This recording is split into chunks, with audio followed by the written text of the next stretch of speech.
Hello, everyone. We're back with Lecture 12 on a pretty turbulent period immediately following the Great War.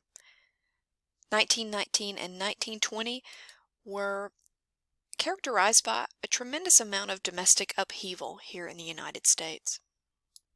To begin with, on a global level, the world had been struggling with high mortality rates from a massive influenza pandemic that broke out near the end of the Great War. Here in the United States, for example, the country lost more than 600,000 individuals to this virulent strain of the flu. While this already generated a tremendous amount of upheaval, we'll also see other factors leading to 1919 being a very troubled year on our soil. To begin with, the U.S. government quickly canceled orders for its military equipment and goods from private companies once peace negotiations began in Paris. So with a reduced workload now, many American manufacturers needed fewer laborers. But this was a bad time for the U.S. labor market to be shrinking. As the war ended within a matter of months, some 3 million young men who had served in the armed forces were returning home, all of them looking for employment. Thus, when war production ended and veterans flooded the labor market looking for work, the unemployment rate shot up high in 1919.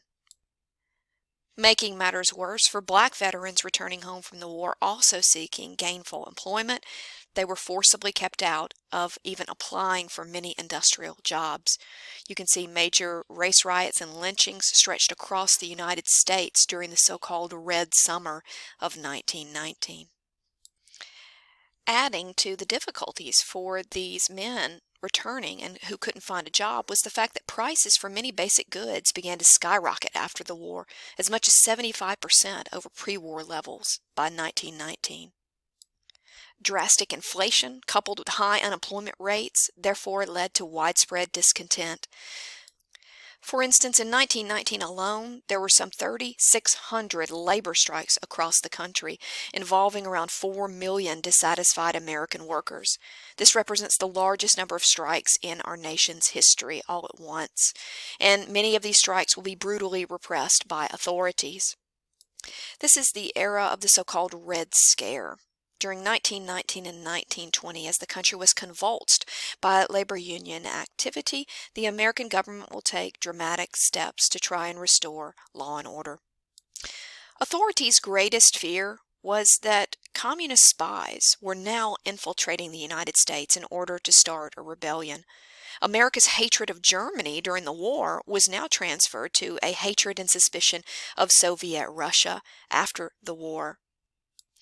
At base was the fear that labor unions were hotbeds of suspected communist insurgency, and that if the government did not take dramatic steps, then the country might be in peril.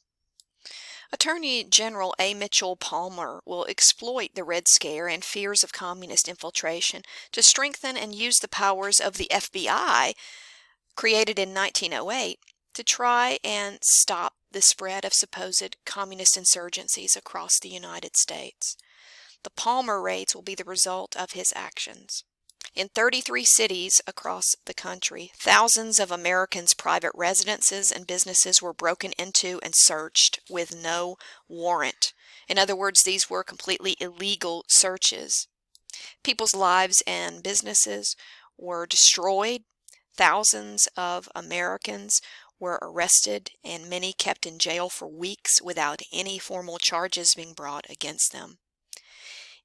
In the end, the Palmer raids failed to find any sort of conspiracy or plot to overthrow the American government, but what it did do was terrify many Americans. One of the most famous examples of American anti-communist hysteria during the Red Scare came in 1920 with the Sacco and Vanzetti trial. Both men were Italian immigrants to the United States and known anarchists, but they were charged with a crime that they most likely did not commit. The men's Italian heritage worked against them, however, come trial time. Many of those that took the stand and maintained that these men could not have committed the crime because they were with them were also of Italian heritage. They spoke broken English, and the jury was simply unsympathetic to what they had to say. Also, the fact that both men were known anarchists led the jury to view them also in a very unfavorable light. The judge even openly referred to the defendants as, quote, anarchist bastards, unquote. Both were ultimately convicted of first-degree murder and sentenced to death, even though no new trial was granted, despite the fact that another criminal later confessed to committing the crime for which Sacco and Vanzetti will lose their lives for in 1927.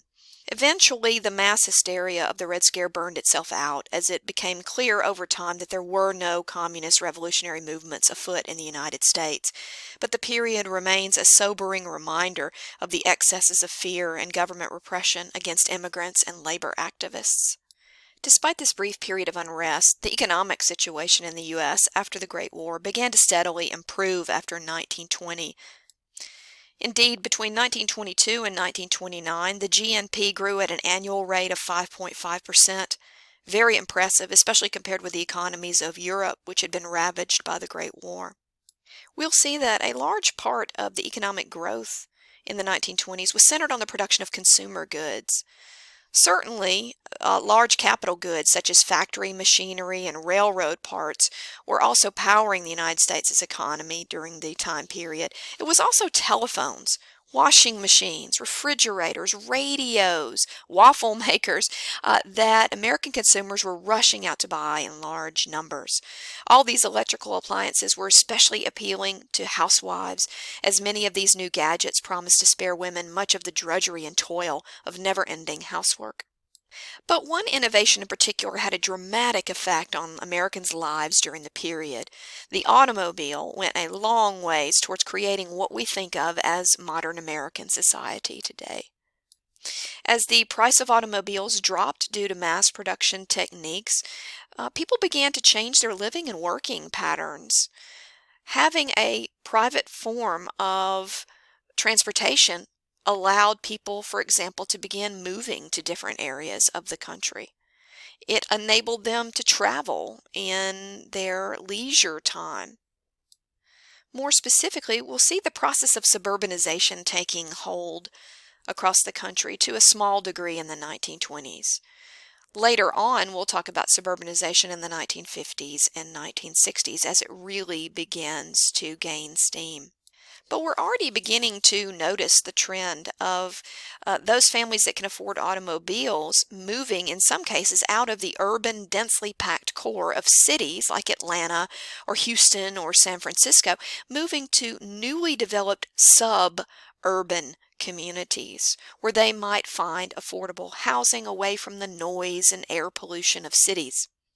But remember, the only way they can do this is if they have their own personal automobile to get them back to the urban center to go to work, for instance, or to get them back to the urban core to take their children to school. Later on, we will begin to see, as these suburban communities begin to grow in size, later on we will start to see schools being relocated to these suburban regions, or we will see businesses begin to pop up to service the needs of all these commuters instead of them having to travel all the way back into the city. Another interesting change we will see due to technology, in this case technology associated with the movie industry, will be the notion of changing gender roles during this period. We've already talked about the concept of the so-called new woman who is delaying marriage and motherhood to pursue careers, but we'll also see a progressive tension during the 1920s about women who are in real life independent, earning their own wages for the first time, going to see movies where women are still cast in very traditional roles as wives and mothers only. Books and movies will still portray women largely in roles in which they had outgrown in recent generations. The advertising industry in the United States will continue to explode during this period, seeking the dollars of this large demographic of new consumers, independent women. And even the advertising industry will sort of push this view of women as largely mothers, or women largely as the helpmate of their husband and or boyfriend, rather than showcasing women as independent individuals. Specifically, for advertisers attempting to sell beauty products to women, there's a tremendous emphasis placed on trying to encourage women to buy your product by making them feel like they're not womanly enough without it. You can see, for example, an advertisement for a cosmetics company using a celebrity spokeswoman in this case, talking about this particular cream will help you look like a girl even if you are of advanced age. Again, sort of playing on consumers' insecurities. Or this advertisement for mouthwash. You don't want to be like this poor woman here who didn't use this particular type of mouthwash. You want to be like the woman on the right side of the photograph who is dancing the night away with her handsome beau. Advertisers during the age will also use celebrity endorsements, such as Babe Ruth, to sell things like cola, to sell things like cigarettes. They will also play upon men's insecurities. So you can see this Colgate shaving ad, for example. It's like recharging a gun. If you want to be a man, you use Colgate shaving cream, not that of our competitors. So a lot of this very seductive advertising, deliberately trying to prey upon American consumers' anxieties and trying to get them to buy a product to make them supposedly happier. Unfortunately, racism continued to be a serious problem in the United States during the 1920s. Despite the fact, for example, that African Americans had served their country bravely in uniform during the Great War, lynchings continued unabated. In 1919 alone, for example, 70 black men were tortured and murdered across the United States, 10 of whom were even veterans of the war. And in the North, black industrial workers were fired by the thousands to make way for returning white veterans, triggering race riots in Chicago and other cities. We will see change slowly coming from within the black community, however.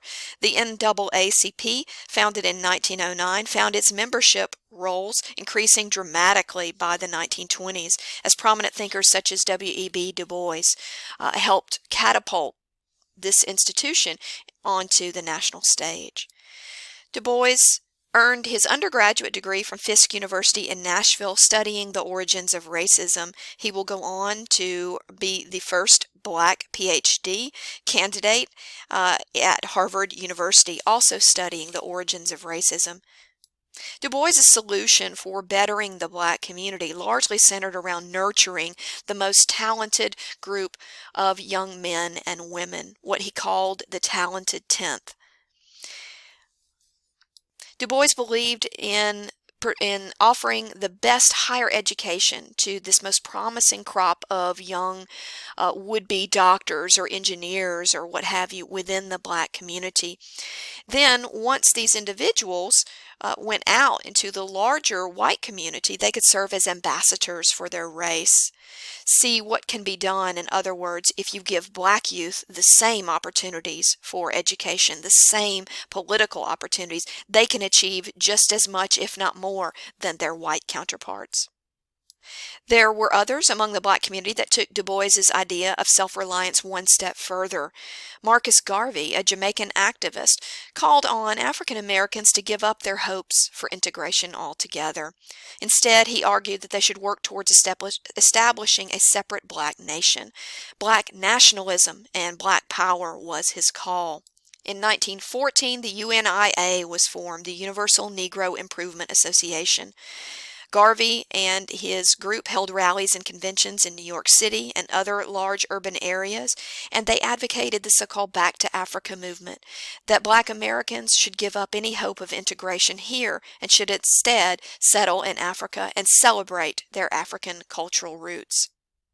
This movement never caught on in large numbers because many Black Americans, rightly so, said, "This is my country too, I'm not leaving it."